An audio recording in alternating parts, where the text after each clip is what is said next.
واش عمرك شتي ساندويتش ديال الطون قدر يحقق ثورة في المغرب؟ ماشي ساندويتش عادي، ولكن راه ولا بيزنس كيدخل الفلوس وكاع الناس باغا تدخل عليه. الاصل ديال ساندويتش ديال الطون ماشي حاجه جديده، راه من صغرنا وحنا كنشوفوا ساندويتش ديال الطون، الطون الحرور، الزيتون، الروز، حاجه عاديه بزاف وفي نفس الوقت رخيصه وبنينه. حتى جا هاد الشاب اللي سميتو امين اللي خلى الطهون موضوع الساعة في المغرب.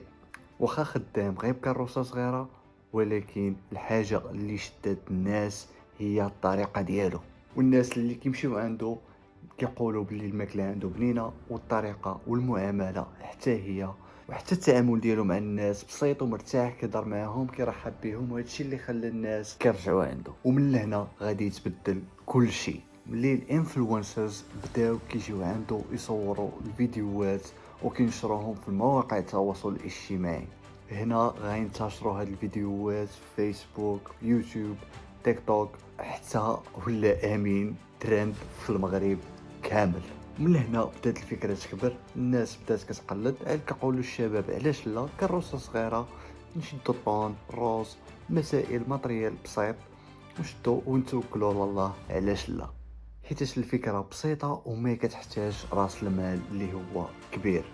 ودابا الموضوع ولا كبار وكبار، ما بقاوش غير كاروسات، كاين اللي كيبدا كيدير محتوى الكامل على الطون، وكاينه حتى اللي حلوا محلات خصيصا لهذا الشيء هذا.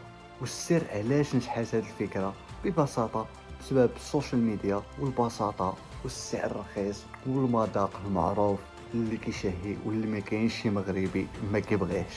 وهذا الشيء علاش الشباب اللي كيحاولوا يفكروا يديروا شي مشروع يحاولوا يخدموا على السوشيال ميديا، خصوصا في هذا الوقت هذا، لانها بسيطه انها تقلب لك الحياه ديالك او لا تقلب مسار ديال البيزنس اللي كتعملو. وهذا الشيء شفناه مرارا وتكرارا، وهذا الشيء هذا ما شفناهش مع هذا الشاب امين الله يسهل عليه، ولكن شفنا مع بزاف ديال الشباب اللي قدروا باستطاعه السوشيال ميديا انهم يحسنوا المشروع ديالهم وينجحوه. هذا الشيء كيفاش استطاع انه يحول من مشروع بسيط لواحد ثورة في المغرب.